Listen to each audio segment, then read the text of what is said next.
हम अपनी मोटिवेशन के लिए हमेशा विनर्स को सुनते हैं, लूजर्स को नहीं सुनते। ये हमारा मसला है। इस मसले को सर्वाइवरशिप बायस कहा जाता है। तो आइए जानते हैं कि सर्वाइवरशिप बायस होता क्या है। तो देखिए भाई, अगर हम किसी को मोटिवेशन देना चाहते हैं CSS के बारे में, तो हम क्या कहते हैं कि फलाने को देखो पहले अटेम्प्ट में निकाल दिया। लेकिन ये भूल जाते हैं कि 98% जो लोग हैं 98% वो फेल हो जाते हैं अटेम्प्ट में। वो भी इतनी ही मेहनत कर लेते हैं, इतना ही पैसा लगाते हैं, इतने ही मेंटल प्रेशर से गुजरते हैं, लेकिन फिर भी फेल हो जाते हैं। Sometimes out of luck, sometimes out of some errors. हम उनकी गलतियों से समझना नहीं चाहते, उनके एग्जाम्पल देना नहीं चाहते, क्योंकि वो फेल हो गए।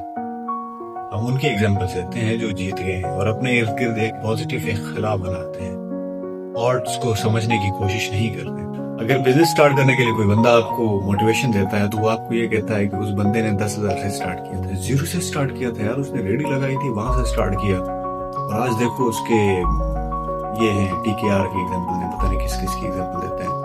लेकिन ऐसे करोड़ों लोगों को भूल जाते हैं जो रुल गए हैं बाहर, कितने सालों से रेडी में लगे हुए हैं, उनसे कुछ हो नहीं रहा। उनकी एग्जाम्पल क्यों नहीं देते?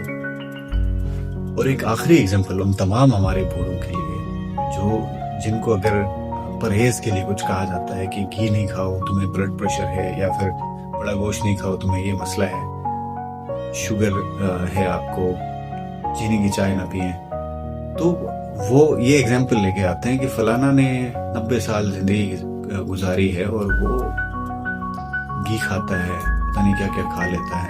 लेकिन भूल जाते हैं कि बहुत सारे ऐसे लोग जो जवानी में जिनको मर्ज लाक हुआ कोलेस्ट्रॉल का, कुछ ऐसे सर्वाइवर्स की एग्जाम्पल लेके अपनी जात के ऊपर, अपने आप के ऊपर जुल्म कर लेते हैं, या फिर अपने लिए कोई जवाब निकालते हैं, अपने लिए कोई मोटिवेशन निकालते हैं। इस सिचुएशन को कहा जाता है सर्वाइवरशिप बायस।